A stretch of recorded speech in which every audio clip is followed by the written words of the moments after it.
clear tu le ngai thatu zongjong te chi bai vek u le tuna hian NECS office code San Maria kamek ani tuna lang so NECS office ani a he office a tho hian Aizawl FC office a oma voina champion lawmna program hoi hot niin a theiang video han cover kan an tum ani August sompanga India Independence Day Polin football competition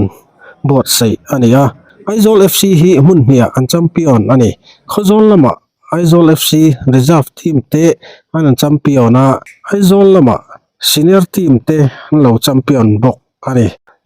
khozol lama Aizawl FC reserve team te hi 2-0 in an champion a Aizawl lama senior team te 1-0 in an lo champion ve bok ani ti chuan Nikhata thil thu in champion na hniha an neya sumi champion lawmna program chu tuna hian buat sei ania NECS conference hall a man ani don ani chuan abul tanga top thlenga min lo thlir sak turin thlir tu zongjong te kan somin kan ngen cheu ni e ta hian pu samuela an pu lo mai ani hi Aizawl FC reserve team coach ania ti chuan hei hinan champion taruk mai ania kha hin khel kan an ena aro pui khop mai ta chuan ega in player te ta hani pu dan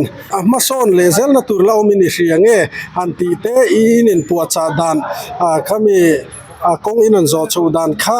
miran soi sakla ka vati ve pa sa in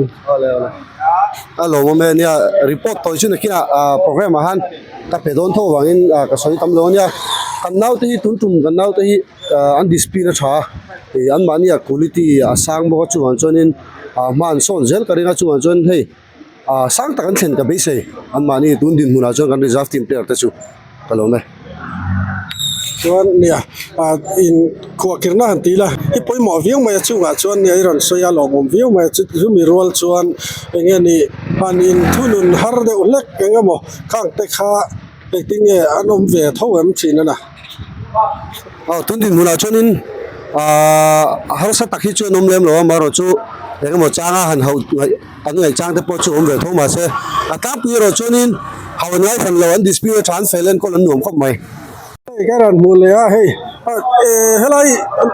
champion lawmna kal turiniam yeah some player iniam player enga nge itlan le striker goal thun tu khai niam yeah 7 final zana thun tu khachukan lo final za hacho khel lo final zana chone khel lawa chon i player puite khami zan khan an khel thai tiam tra an khel chatlang lom khop mai en wanga tel lo nge ni in hiam de nge semi final akanin red card ka hua chu ni mo striker thade mai zana ra khel thei lawan ti kha khati chung khanin Aizawl FC khel kha mu nom em mai ni du sakna ka la na cheu ale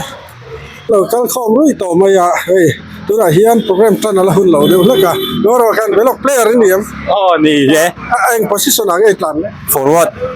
ko ngai ni ping sure ya chuan enge tun tournament tila chung khan goal I khung lo assist ai này chuang lo ai khel travel tu ra ngai pero I du tu sa mini khel khel che lo du tu sa cho khel thei lo anh em ấy ale rồi ya du sakna ka lan che ale he ta hian karan mulea eng position ang etlan winger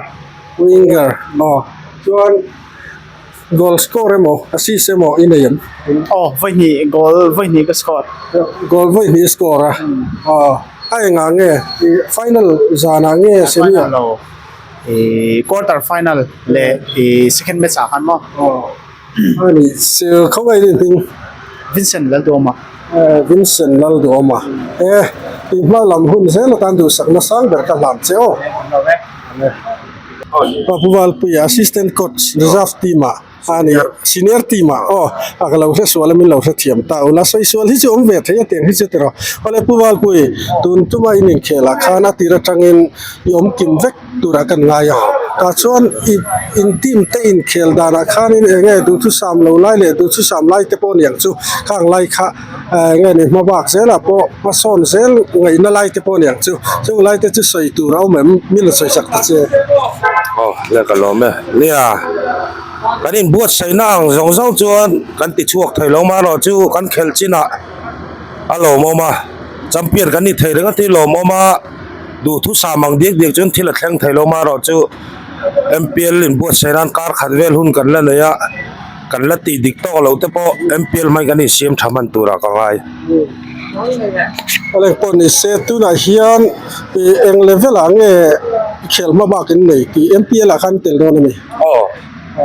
kar le thotan ni tang MPL hi tan tura ni ta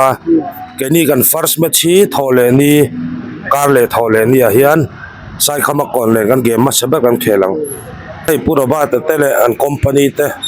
hain pek na te wangin mi zo thalai tam takin ai zon na football mangin an nei thei pha voini thangin mi zo thalai te tan an sum le pai te sengin ai zon na tur kong an dap saka voini thang ke ni Aizawl FC ate po kan mamo tin reng min la pe zelan chunga lom thu kan se voini te champion na hun program te minan siam sak le zel te ti mai open lom thu kan sei ve ni chu ole alo mo ko val pe kal le zel tu ro sang na kan lan se tu na hian ala ma de ni ka ma se per te an thing kin thu khat trep to tu na hian ala le chu khom mek ka le chuarin ko sabir tang ti la self introduction part ti tai la thang ha Now coming to Valane Aizawl FC senior team,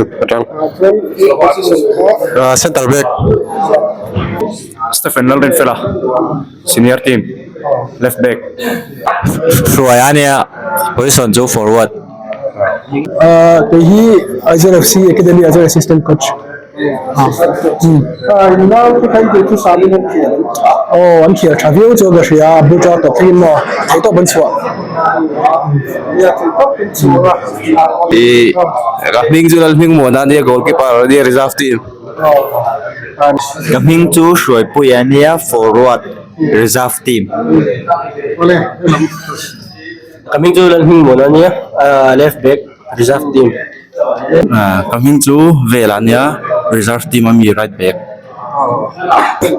chuanin to ta kan kal le zela Kaming chu Velania reserve team ami right back. ole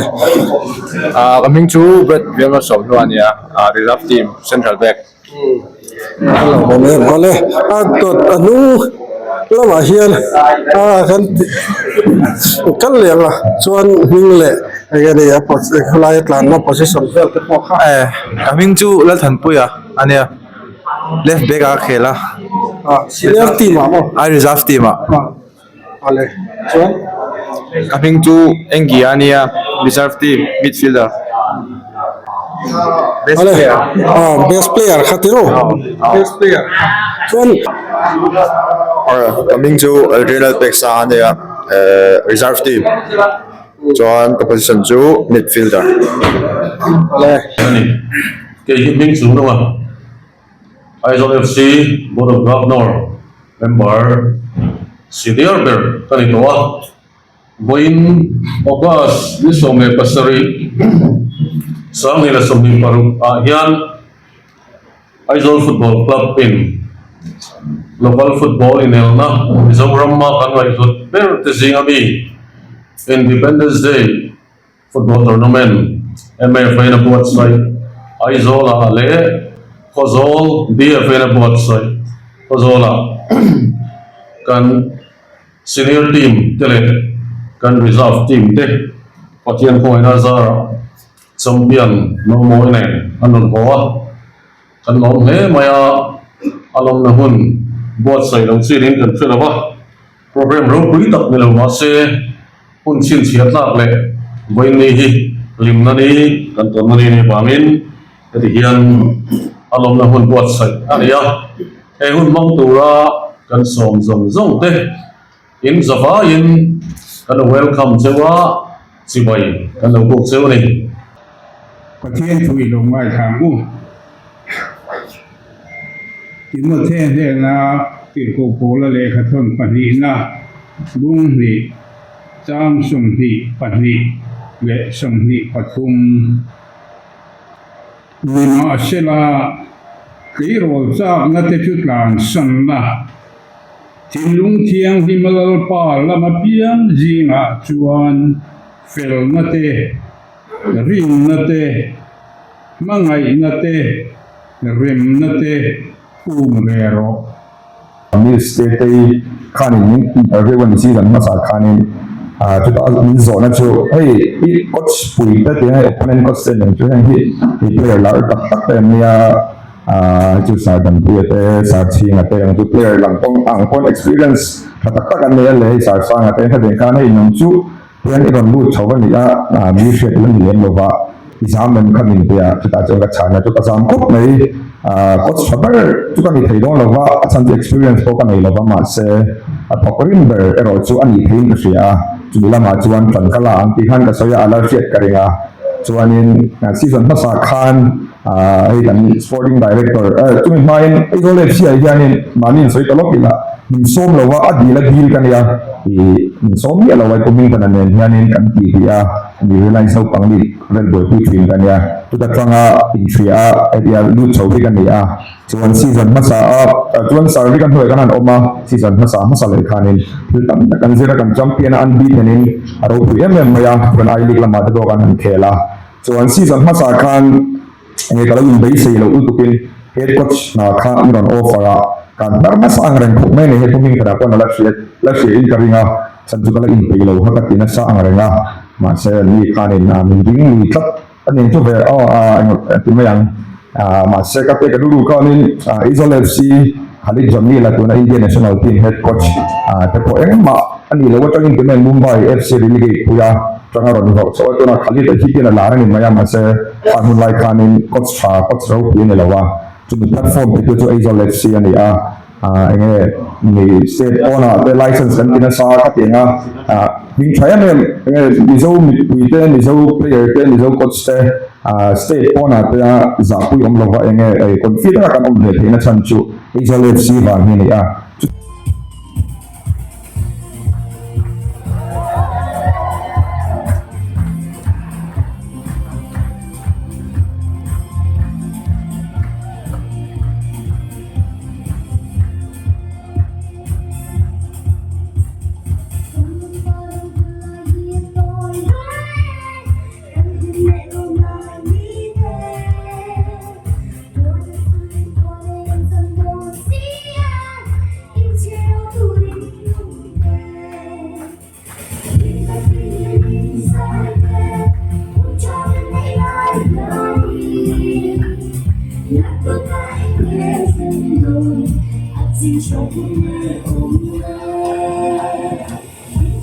hey kanu reserve team te kan player te hi local te na ni se dispute thain thuan o ya angin du a hianin chak lo du la thingni hi wa tang hi la betta chu chu lo ni kan sia chu a chuanin tang jin to a te har san la to kila khan ko ka khanin anun zelan chu a hianin kan reserve team te chu a hianin Ngon kan sebuah dicuanin, hey, Aizawl FC kan presiden te semua, hey, player te, senior tim player te pun lah, besar tim player te pun player tampak, tura Aizawl FC kena te pun, hun sana kena tura platform, tim coaching staff te pun platform cepat mensian cakap bawin, ancu akhirnya taruh ini untuk sebuah Aizawl FC Aizawl FC, tamam lah. Tournament cut a champion ni hi ana mailo tournament pa ni a champion pe Aizawl Football Club a main team le a reserve team te ni pe na ru i vai in the area kan coaching staff te chunga polo pasoya in thei to win chuani in tumru na te kaputri na in na tho alo pui tatia plotting clark in team in lại khuây cái này cái mùi nhân in khu ăn bắp quên cái tỷ châu anh này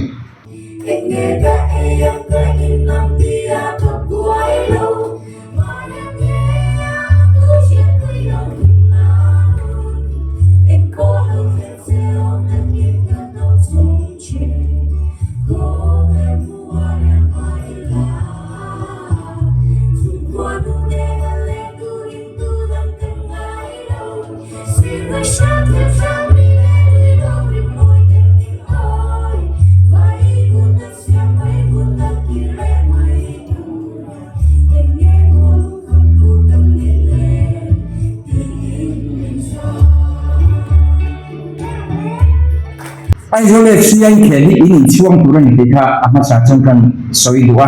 a chan chu in kor ma khan RC omani mizo club pakhat ma hian thalai RC khan na bel thei lawa chu national kan champion to ba ani chu bang chon a nuwa Aizawl FC anh khel hi in ti thei tur ani dekha ni kan soi ma sa duwa in chuang hian tur ani dekha kan soi ani Aizawl FC club lấy đủ cô rồi bắt đầu mời rồi để cần số này. Notice kan in mai ai han min ngai nu ti ka soi version kem tua hey football ini aya khel na sakhil le am thing kon lo tam zo ka Nagaland te khi Nagaland an ai league player masaber propia kha Aizawl FC ka kan promote Aizawl FC kan hian Nagaland hian an ai league player masaber an leya an AFC license AFC license coach ni masaber William kha Aizawl FC atanga AFC license dila nei kha ne boka van doi kha taken motor in achil duma asutum pala avuina Nagaland online takan ni boka avuina tu te poka soya an chung kan leina le football ngai na tu te po an lunga sian tak na sa ve ne ani a chan chil le Aizawl FC kan do ti ho ta te Nagaland ta na substitute nei ri lo om kan lo ni te an avuina ro te ka Aizawl FC ai o ten ka soya Aizawl FC na an Instagram le khang vela a thana thun on te ka Nagaland a chon thang hat ve ni Asia Champions League playoff hi India ram pa khel na kam lo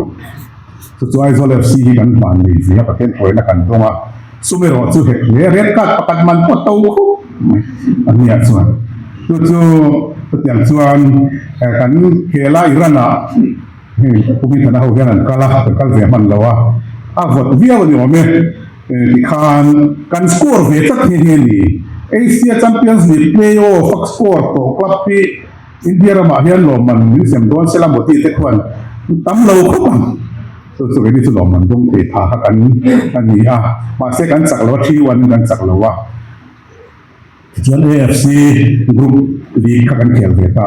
ni do na ma khel na tur ground qualified kan de lo wangin go hat ya kan su khel china ai league ai ba han lar lo ta so ba ma le so Asia league kan khela ka ana chu Aizawl har khel the si lo wa ni do football lam football ka tu ten an na lian cha foreign club tha ram khat ai o club rual in elna an tel vereng si khan foreign apo sin kwa si khan home match Mizoram ground man rom lo wangin Inder kan ti kan ti ka go te IFL apo at kol ta kata kan zu khel china voi khatin khela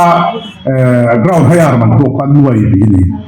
pasal tu tak kan zu kan hobe kan zu khel china tu tiang chu Aizawl FC hian alo tong ve to ke tiang hi Indian IFL champion tu na top league champion hian Asia Champions League playoff hi an khel hun hi an khel pha game is Bengal te point tu da cho league 2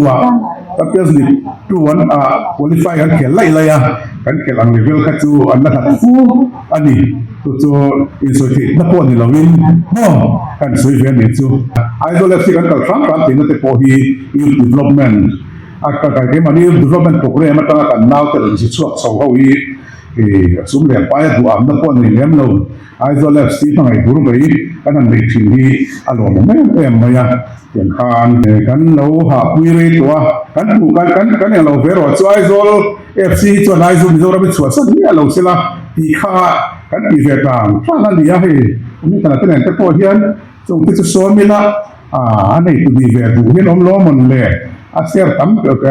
per mai poi tak tu ka thel lo tin ka tel lo an ka pui ti chuan Aizawl FC ni ka mà cái chiều là về các cái chuyện na cũng thằng tôi sang cho tôi không ai đeo chuyện na tụi tiền mọi na tiền lên qua là nên phone na thì khán cho mình hôm nào chuan cái lấy là tiền tiền tụi nào hết chuan cái sự thì trên chú Aizawl FC này đủ thì mình làm chuan chân tụi mà cần muốn anh này tụi gì ngã xuồng buồn tiền chơi quên là tụi gì ngã bắt cho con mình về ăn thì đủ coi tụi mà cần muốn mali remote chuan a har sa ve to a chuan kan lo ti rei ve to kum so sami som pakata kang chuan sami som hi paru chu hei kum mo za ta lo ni ve to ala ya sum chen po khai mo za chu ni ve to ni asia li kan khar kum pe ka chuan a su fai liu len kan lu pa tia koi mo kan sum jin ve fore a tia sum jin ve na sel so tel mi lo kan noi za sari le som sari chu kan se ngani kum kata kan ini sih lihat terbukaan. Coba cuan ini kan pohon kan luisan, ini pohon ini luisan tuang di tepoka til itu kita kan dia di langsung itu cuan akademi lam tepo taka in kita foundation net jual ya Aizawl FC tu le so kal turin in buat sai kan tu mani di khakan so itu so ti mek lai ro cuan kan nau tepo zon tepo min zon via ya satang tepo yan til so ho tepo ai kapten tepo min non dia min dua masa kala rencang mai the wa di surkhara NDCS tu surkhara tu ta pen lo the lo wa NDCS sian Aizawl FC ta na sun po so kam ber NDCS ani ya hian tun kum thum chu ga hian so kontrak na him restricted tender te osina tini wang hian achang ve tur kwa han som der mai voi khat mai ni se sen le ma amulawa chu wang chona harasa to ni hi kan soi le film tua in an ngani kan dang tem na thila ni lo chu thu di kha kan na te dem se te po tha te danga chuan migalia chuan se tangin ini ini tai la te ko khan in online hialem migalia surkhar khan silong la jong kha kum tin an ti thin ang in online crowd thum ka han pia che khan han la na in tourism department in khore no moza we an korma hian migalia tourism ti an zia ka pen khan an pe china wen khan olympic kan thopui pakat manipura mi ka han phone hei ingam ka sa de wat raw le niroka hi ai lik second division an omeka ai li kan omlai kan zange manipurin sokharan pek chin katia kumkatan noi za somna ka chin tu nia pakatan noi za somna pe zela and the second division an omnu hian zange an pek chun zom zel katia angai ren an pek chun zom zel in katia an tia mi club te surkhar sumin an kal towa mi club te surkhar sumin foreign player ka te training te coach te ruan pia ni mal suma han ti to me hi chu diktat chuan harasa goni wa te pe thaen ema west bengal te ti khan an ti zel towa dora ma chuan ti chan marin on on via ke ni ai nan nam boi dewa kanen ti hi min tum ngani AIF FNTC tu hitu min tumpu ro tin surkhar an nura an zara ni kum khan noi som ni panga surkharin min han pe zia chu surkhar kanga ngani da ri ka til kan han don voi khatna chu an ni ve mai ta kum tina noi zani zanga surkhar kanga tong pa dong ren klap hian IFL NTC te isangila an tira mayamo kumoi pui atong lu kan den se kan tu memon le ti mai mo gini chu ya ne to wa ta ka chu corporate an nia so ka so po du bian lo ho te kan lo ni fe le lo ya to ba so in dia ram football ecosystem hi tu na mi hi chuan siam that ngai le athana thla khop maya so kha suma kalne kan oma so kha suma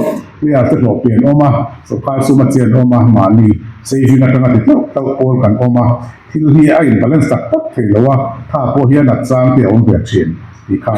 kan sei tua còn cái phố anh ấy ở chỗ cái nhà đánh này bốc xí nào ai sẽ là phố anh mình nói đi này cái đặc biệt anh này là đi club đang là phố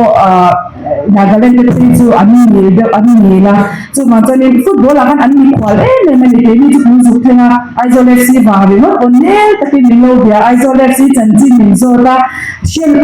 anh rồi share lâu này cái chỗ mình sẽ Aizawl FC cái mình rồi có cái nào hắn mà ngày lâu tới các anh ăn được cái cái mình ngày đã là chân chính yang chân ya Aizawl FC vang ngay cái như thế có in đủ sắc lệ nghe nhàng nhiều cái tổ của này cái tổ cái nhất tại cái sự của mình thì khác cái sự đủ chính chứ mà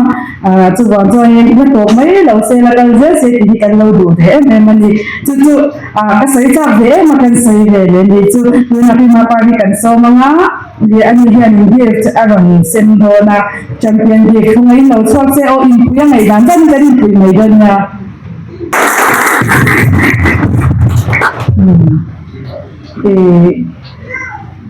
với na khi mình cần làm thầy na Aizawl FC junior hole le senior hole cần làm thầy na chẳng hi pathian vàng nia pathian chunga lom thu kusiye ka athlete cái soi na kang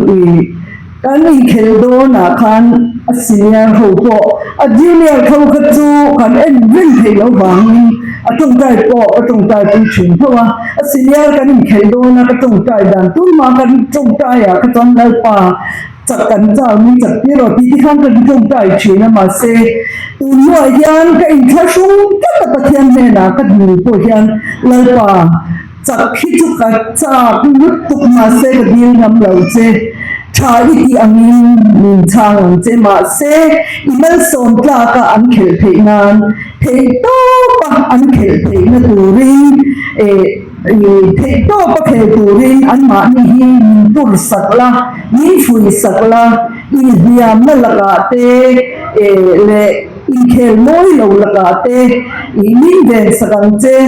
coaching staff and players so te tin tong ta in kadila kahlan china lalpa ithu ang nizel ro se ti hi amen amen lalpa du zong takalo ni yang kan dia khan lalpan chakna ni te zel ta chuti zong twanting alaya cross kan chi chia na oma lalpa iswa krista mingo puinan Aizawl FC hi ron mangyan ron joy moi ro hi ka tung tai tel na ni boka chu wangin lalpan Aizawl FC mangin Iswa Krista ni ro puina na joy moi nan Aizawl FC junior le senior hote ne na champion ni na ning pe ka wangin kalom ma pathian chunga lom thu sei lo thei lo kan nia pathian chunga lom thu kan sei non le ni chu ti chuan tu na hianin kan thil te tur kha chu en te wa chu ni hau lo ma se coaching staff and players so ate pol hanti me ang junior pol le a senior pol ho kha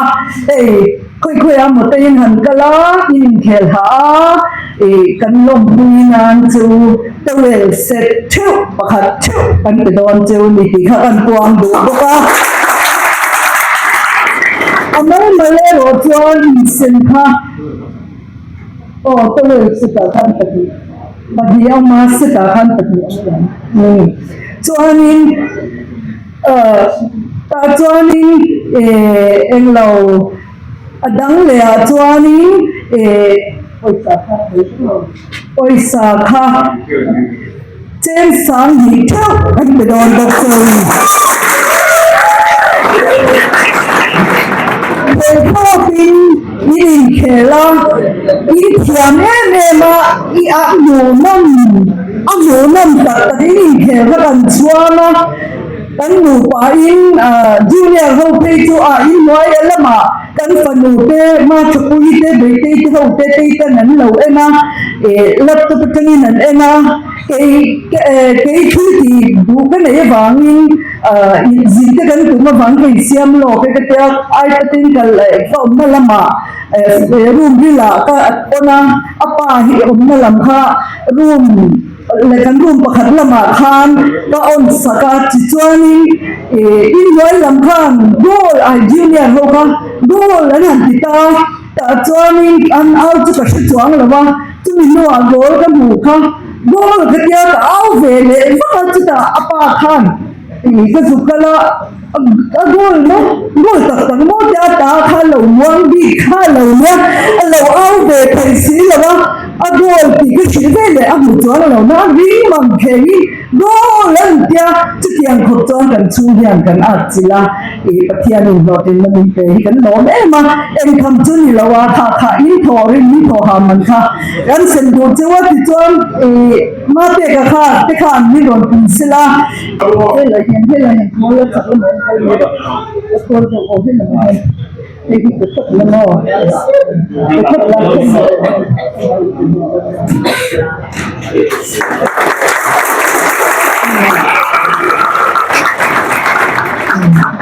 ้นนี่ตัวเราปฏิบัติมันEsto implica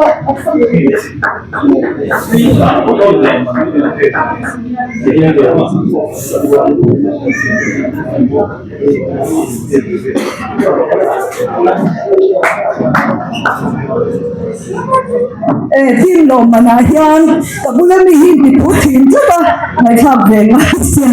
ทีมลมมันมีที่เรื่องอะไรเรียนเตะบอลคว้าใครเชียงอ่ะเงี้ยนี่โรบิค่ะขมีแต่ค่ะอบีตะกินลมมันค่ะกันเดือดร้อนมันมีที่กันตัวนี้กันจะเป็นตัวนี้ที่มันจะเป็นตัว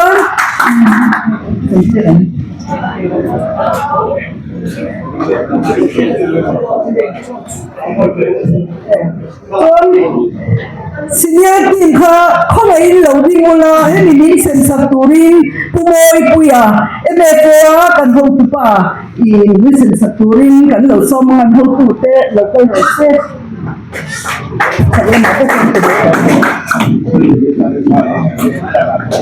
ทีมนี้สายยันรำเองอะไร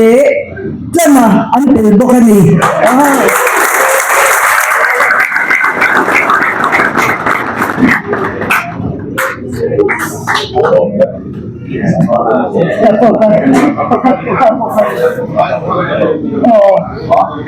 oleh yang penting ni kan penting lelok tu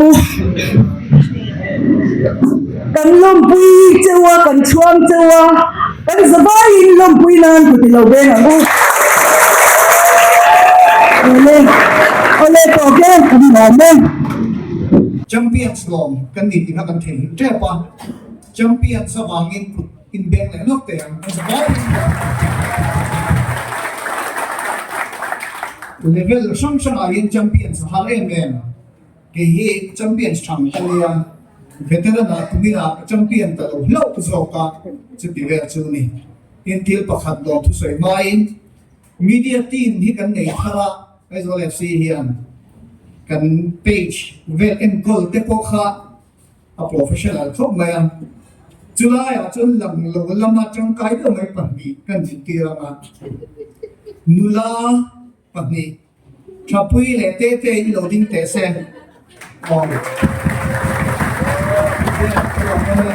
media lama an tangkai an satakin kan thangani